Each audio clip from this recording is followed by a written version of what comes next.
Imagina um mistério clássico. Em uma investigação criminal comum, a gente tem uma cena do crime, impressões digitais, talvez um fio de cabelo ou uma testemunha ocular, sabe? Sempre tem uma pista palpável. Exato. O objeto da investigação sempre deixa um rastro físico.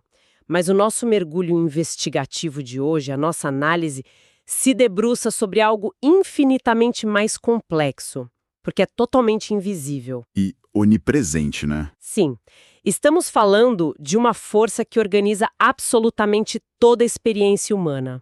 Ela define o ritmo da biologia, cataloga as lembranças de civilizações inteiras, mas, é impossível de tocar. E o que gera o nosso maior fascínio e angústia é que é simplesmente impossível de interromper. Pois é, o tempo sempre foi o álibi perfeito do universo. Ele está presente em todas as ações, mas escapa por entre os dedos assim que a gente tenta isolar ele num laboratório. É muito frustrante para a física. Demais. E o que torna essa investigação de hoje tão peculiar é que não estamos apenas olhando para a física fria, sabe? Estamos olhando para a obsessão histórica da humanidade em tentar burlar essa força invisível. Com certeza. E para conduzir essa investigação, nós temos sobre a mesa uma verdadeira pilha de evidências. E olha, vai da psicologia à astrofísica pesada. Tem muita coisa. Muita coisa. Temos um ensaio super perturbador de uma coleção chamada Arquivo do Silêncio. O título é O Dia em que Alguém Disse Ter Voltado do Futuro, documentando vários relatos históricos. Esse documento é fascinante. É de explodir a cabeça. E além disso, nossa base de dados hoje inclui registros enciclopédicos bem densos sobre a teoria da relatividade, modelos teóricos de viagem no tempo e a matemática implacável dos paradoxos temporais. Ou seja, a gente vai fundo hoje. Vamos sim, mas deixando claro para quem está ouvindo, a nossa missão aqui não é procurar provas de que alguém esconde uma máquina do tempo numa garagem suburbana, tá? Claro que não. A ideia é investigar o que esses relatos de deslocamento temporal revelam sobre as leis de causa e efeito do cosmos. E de forma ainda mais profunda, o que eles expõem sobre as engrenagens da própria mente humana. Certo. Vamos desempacotar isso. Vamos começar pela lente humana, então, antes de entrarmos nas equações. O que é fascinante aqui é olhar para os registros do Arquivo do Silêncio. Eles compilam casos de indivíduos separados por décadas ou até séculos que relataram com uma convicção assim aterradora terem testemunhado o amanhã. E o que chama atenção na análise desses documentos não é a precisão tecnológica das visões, né? É o padrão emocional. Exatamente. Os relatos costumam oscilar. Ou são descrições de colapsos civilizatórios iminentes, ou visões de uma prosperidade utópica hipertecnológica. Tudo muito extremo. Tudo extremo.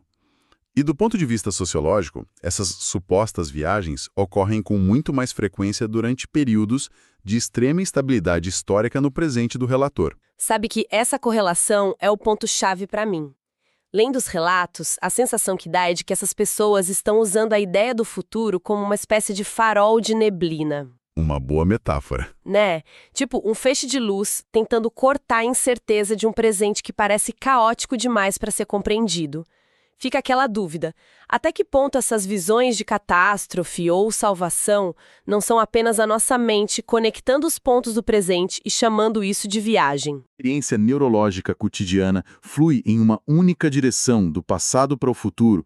Projetar-se no futuro é um mecanismo de processamento de trauma, sabe? E ansiedades contemporâneas. É um mecanismo de defesa, no fim das contas. Totalmente. A mente cria um cenário onde as consequências das ações atuais já estão consolidadas, o que paradoxalmente oferece um estranho conforto. Porque a incerteza do processo é substituída pela certeza do resultado, mesmo que esse resultado seja um desastre absoluto. Isso, exatamente. Mas assim, se a nossa psique tem essa necessidade quase incontrolável de projetar o amanhã, inevitavelmente a ciência vai questionar as barreiras físicas disso. Com certeza. O corpo acompanha a mente. Exato. Se a mente viaja pela imaginação para lidar com o presente, o corpo humano poderia fazer o mesmo usando as leis da física. E aqui a gente precisa deixar a psicologia de lado e entrar na mecânica do universo. E aqui é onde a coisa fica realmente interessante. Ah, a física da coisa. Sim. Porque o consenso das nossas fontes aponta que a viagem para o futuro não é apenas uma teoria de ficção científica. É um fato matemático estabelecido pela relatividade de Einstein e pelas transformações de Lorentz. E a base desse fato é a dilatação temporal. Sem a gente precisar recitar fórmulas chatas aqui, o conceito fundamental é que a velocidade da luz é o único referencial absoluto no universo, não o tempo. O tempo é relativo. O tempo é relativo. Como a velocidade da luz precisa ser invariante para qualquer observador, algo tem que ceder quando um corpo acelera a velocidades extremas, e o que cede é o próprio tempo. O relógio de quem está em alta velocidade bate mais devagar em relação ao relógio de quem ficou parado. E os textos trazem uma analogia muito genial para ilustrar isso de forma palpável. O pedaço de carne no freezer. Ah, velha analogia do bife. Essa mesma. A ideia de que, se a gente colocar um bife no freezer em 2014, as reações químicas dele quase param. Aí você tira ele um ano depois. Para aquele bife, em termos biológicos, ainda é 2014, enquanto o mundo lá fora já está em 2015. Ele teria viajado para o futuro envelhecendo menos. Olha, é uma imagem útil para ilustrar a preservação, claro. Mas a gente precisa ser bastante crítico com essa analogia ao falar de astrofísica, sabe? Como assim? O freezer apenas retarda processos químicos e biológicos por conta da ausência de calor. A relatividade não congela moléculas. Ela altera a própria malha da realidade. Ah, entendi. É mais profundo. Muito mais. Imagina um astronauta viajando próximo à velocidade da luz. Ele não está com as células em dormência térmica, tipo o bife. Ele está vivendo normalmente, lendo um livro, tomando um café, mas a estrutura do espaço-tempo ao redor dele está esticada. Nossa! Quando ele retorna à Terra, ele não saltou sobre os anos que passaram aqui. Ele vivenciou um ano inteiro na nave dele, mas a geometria do universo fez com que aquele único ano equivalesse a 10 anos no nosso planeta, por exemplo. É uma distinção crucial para nossa análise. Não é um truque de animação suspensa, né? É a passagem do tempo ocorrendo em ritmos literalmente diferentes. Exato. E para quem ouve e acha que isso é distante, a documentação aponta que nós usamos cálculos de dilatação temporal diariamente aqui na Terra. Não é só teoria. Os satélites do sistema GPS, que estão no celular de todo mundo, são a prova irrefutável disso. Eles orbitam a Terra a velocidades altíssimas. E isso afeta o relógio deles? Afeta muito. Isso faz o tempo passar mais devagar para eles, segundo a relatividade restrita. E, ao mesmo tempo, eles estão mais distantes do centro de gravidade da Terra, o que faz o tempo passar mais rápido, segundo a relatividade geral. São duas forças competindo. Sim. Os sistemas de navegação resolvem essas equações relativísticas de forma contínua o tempo todo. Se não houvesse essa correção, o GPS iria acumular erros quilométricos em questão de minutos. Ia ser impossível usar o Waze ou o Google Maps. Impossível. A navegação global pararia. O que nos leva ao grande obstáculo, né? Se a matemática permite e os satélites provam que é real, por que não existem naves com tripulação humana fazendo viagens massivas para o futuro agora mesmo? Aí entramos num problema de escala e biologia. Pois é, o problema não parece ser a física, mas o nosso corpo. As fontes detalham que a engenharia necessária para chegar a frações significativas da velocidade da luz, tipo uns 230 mil quilômetros por segundo, exigiria processos de aceleração absurdos. A grande barreira é a inércia. Para que um ser humano sobreviva à aceleração até a velocidade subluz, essa aceleração precisa ser muito gradual, algo em torno de 1 g, que é a força da gravidade da Terra. Para a pessoa não virar panqueta na cadeira da nave. Exato, para não esmagar os órgãos internos contra os ossos. Atingir velocidades relativistas mantendo essa aceleração segura levaria quase um ano inteiro de viagem ininterrupta. Caramba! E depois ainda tem que frear. Sim, seria necessário mais um ano apenas para desacelerar. O combustível necessário para manter essa propulsão constante, olha, mesmo usando conceitos teóricos como antimatéria, excede muito qualquer capacidade de engenharia atual. Resumindo, o universo permite a viagem ao futuro, mas cobra um pedágio de energia e tempo de aceleração que a nossa carne simplesmente não tem como pagar. É o preço da passagem, muito alto. Certo. Então, ir para o futuro é um problema de engenharia pesada e fragilidade humana. Mas o verdadeiro fascínio de todas as investigações temporais, vamos ser honestos, não é ver como as coisas terminam. É tentar consertar como elas começaram, né? Exatamente. A viagem para o passado. E é aqui que os registros enciclopédicos mostram a física entrando no seu território mais caótico e bizarro. O que os cientistas dizem sobre reescrever a história? Voltar no tempo exige dobrar ou rasgar a geometria do universo. A hipótese mais famosa discutida na física teórica, que todo mundo já ouviu falar, são os buracos de minhoca, ou pontes de Einstein-Rosen. Clássico da ficção científica. Sim, mas na física real, manter um buraco de minhoca aberto exige um conceito muito contraintuitivo, a matéria exótica. Epa, peraí. Vamos destrinchar isso. Porque matéria exótica e energia negativa, isso só como um termo saído de ficção mágica, não da ciência.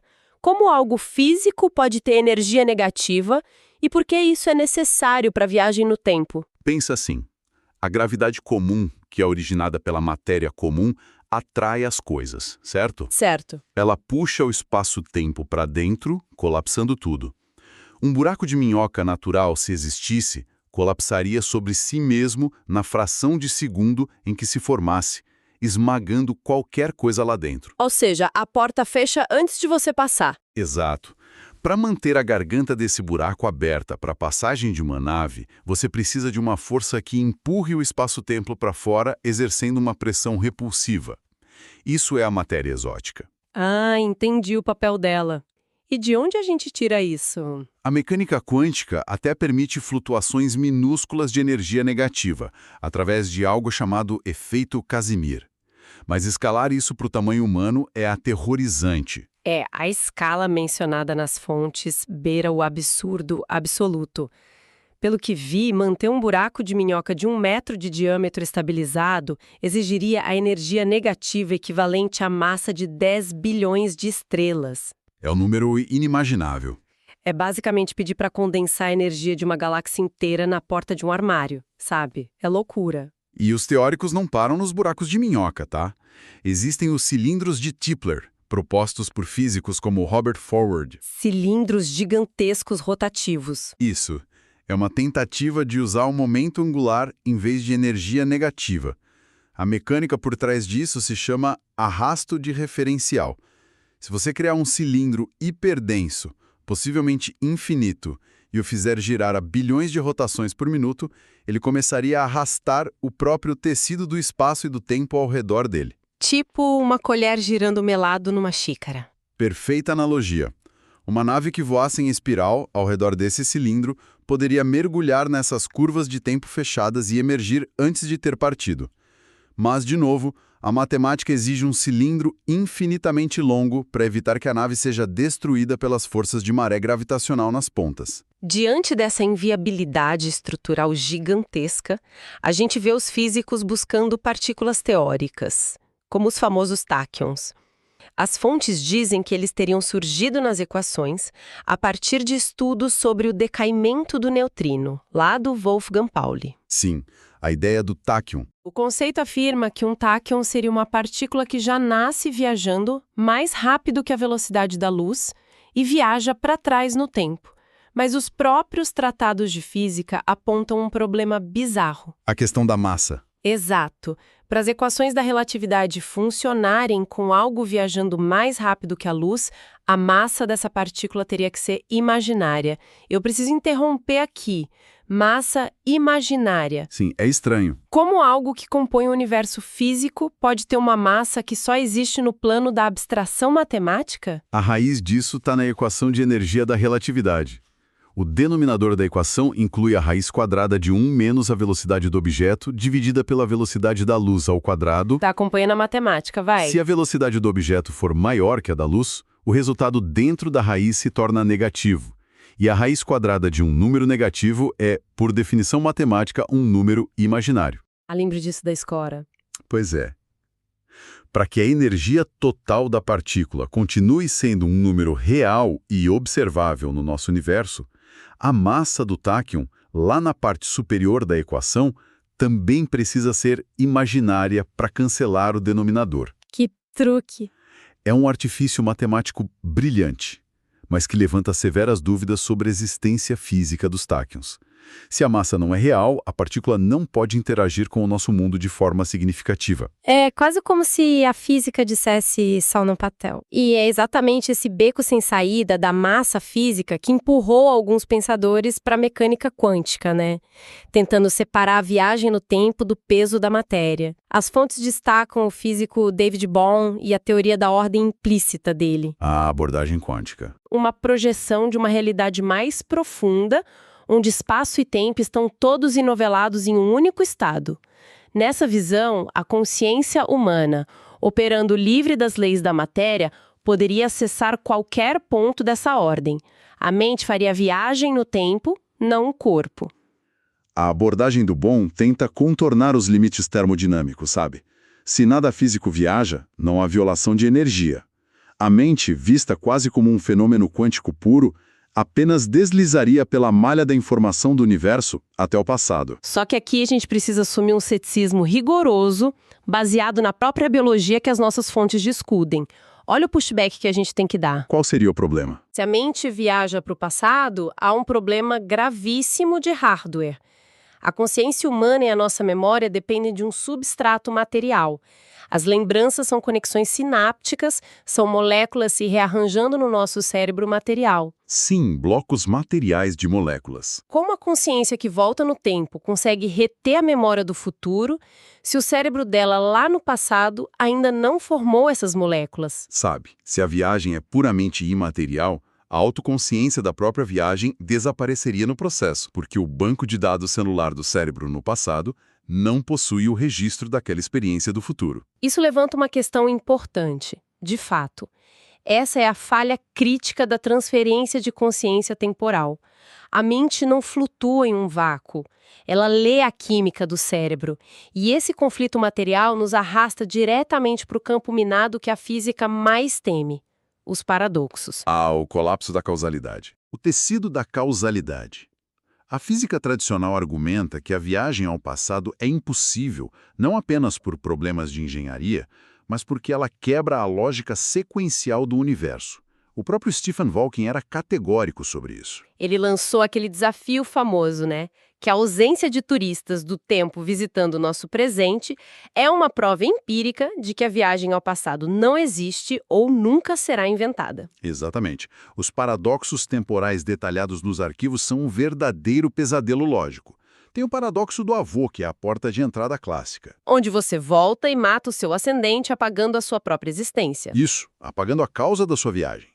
Mas as compilações trazem variações muito mais caóticas, tipo o paradoxo da acumulação. Como funciona esse? Imagina um evento simples no passado. Se a viagem for possível, um viajante pode decidir voltar para presenciar esse evento. Em seguida, a versão dele do dia seguinte volta para o mesmo evento e repete isso dezenas de vezes. Várias cópias da pessoa no mesmo lugar. Sim. O resultado é um ponto específico no espaço-tempo, acumulando múltiplas versões da mesma massa simultaneamente, o que cria uma anomalia gravitacional do nada. E tem também o paradoxo da descontinuidade. Onde a informação não tem origem. Alguém volta no tempo e entrega para o Shakespeare as obras completas de Shakespeare. Aí ele copia e publica. Quem, afinal, criou a obra literária? Exato. A informação surgiu do nada, sem nenhum trabalho intelectual prévio. O universo odeia quando a conta não fecha. E as análises de teóricos como Kip Thorne indicam que o verdadeiro guarda de trânsito que impede esses paradoxos de acontecerem é a termodinâmica, mais especificamente a entropia. A segunda lei da termodinâmica governa a seta do tempo. A entropia, que é o grau de desordem de um sistema isolado, sempre aumenta. Uma xícara quebra e os cacos não se reagrupam espontaneamente. O universo caminha para desordem. Sempre. Voltar ao passado significa, mecanicamente, tentar forçar a redução da entropia global. E pior ainda, o universo é um sistema fechado em termos de conservação de energia e massa. Se um corpo material viaja de 2050 para 2020, o universo em 2050 misteriosamente perde 80 quilos de massa E o universo em 2020 ganha 80 quilos do nada. A balança energética cosmológica é violada em duas frentes. Quebra todas as leis da física. Então, o que tudo isso significa? Diante dessa barreira intransponível erguida pela relatividade, pela termodinâmica e pela biologia, chegamos ao momento em que a cultura humana precisa intervir. A ficção salva a gente. Sim. Já que o universo físico bloqueia a reescrita do passado, a humanidade transforma a ficção científica num laboratório psicológico para explorar nosso desejo por controle do destino. Nossas fontes catalogam como a literatura criou regras, leis físicas ficcionais para resolver os paradoxos temporais e confortar nossa ansiedade. Os teóricos da literatura e os físicos muitas vezes cruzam caminhos aqui, é muito interessante. As fontes dividem as narrativas em universos que lidam com a causalidade de formas diferentes. A primeira solução teórica é o universo de tipo 1, a história consistente. Que é onde a narrativa obedece cegamente à lógica, onde o passado não pode ser mudado. As fontes citam o princípio de autoconsistência de Novikov. Sim, o Novikov de um evento que cause um paradoxo ocorrer é exatamente zero. Um exemplo está no livro Time Master, do Forward. Se um pesquisador tenta enviar um bit de dados para o passado, sabendo que o computador não registrou nada naquela hora, sabe o que o universo faz? O que ele faz? Ele força uma falha. Um cabo arrebenta, uma tempestade solar apaga o sinal, o pesquisador espirra e erra o botão, o universo ajusta as probabilidades ao redor para garantir que a história se feche de forma consistente. A ilusão de livre-arbítrio é esmagada pela matemática. Nossa. Tem também a variação do efeito Morphoyle, do Michael Moorcock, onde qualquer tentativa de mudar a história simplesmente falha ou acaba sendo a causa exata do evento que se tentava evitar. É trágico. Muito trágico. E tem as famosas linhas do tempo paralelas. Que tenta preservar a agência humana, baseada na mecânica quântica. Criar um futuro alternativo. Se o indivíduo altera o passado, ele ramifica uma nova realidade. Mas o ponto de vista da física rigorosa, como as fontes apontam, criar um universo inteiro a partir de uma decisão violaria catastroficamente o princípio da conservação de massa e energia, a menos que haja troca de massas entre os universos.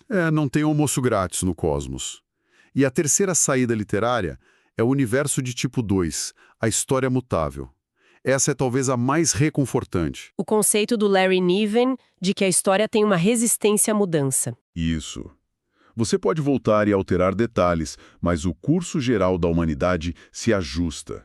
Em obras como O Fim da Eternidade, do Isaac Asimov, as mudanças causam perturbações, mas a linha mestra tenta forçar os trilhos de volta. Eventualmente, segundo o Niven, a história mutável continuaria se reescrevendo sobre os efeitos dos viajantes até alcançar um ponto de equilíbrio estável. E qual seria esse ponto de equilíbrio? A ironia suprema. Uma linha do tempo onde a máquina do tempo nunca foi inventada. Brilhante. E se conectarmos isso ao quadro geral da nossa investigação, a análise dessas categorias revela muito sobre a experiência humana. Criamos essas regras na ficção como defesas psicológicas contra a entropia da vida real. O desejo por viagens ao passado é a recusa em aceitar a irreversibilidade das nossas escolhas. Queremos agência absoluta, né? A tal da autodeterminação mencionada nas fontes. A capacidade de consertar erros, mesmo que Newton e Einstein digam que o passado está selado. As histórias oferecem a fantasia de que o remorso tem uma solução mecânica. Chegando ao fim das nossas evidências de hoje, a conclusão investigativa que se desenha não deixa espaço para aquelas engenhocas metálicas de ficção. Fica claro que o verdadeiro viajante do tempo, a máquina em operação contínua, é a própria consciência humana. Sem dúvida. A física garante que a geometria do cosmos e as engrenagens da entropia só emitem bilhetes de ida para o amanhã. Usamos os relatos, a arte e a ciência para processar essa marcha inexorável em direção ao desconhecido. Isso nos leva a um ponto final, um pensamento provocativo para as mentes curiosas que acompanharam essa nossa análise. Segundo a teoria dos buracos negros e a evolução do cosmos, do Stephen Hawking, a entropia crescente dilata as fronteiras do universo.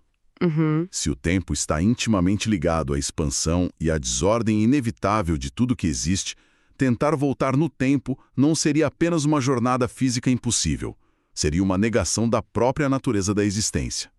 Fica aqui o convite para a nossa audiência observar o tic-tac do relógio não como uma perda, mas como a única força que nos permite construir memórias. Perfeito. O tempo não é o inimigo. Ele é a tela onde a gente pinta a vida. Pessoal, continuem questionando, continuem investigando e até a próxima imersão.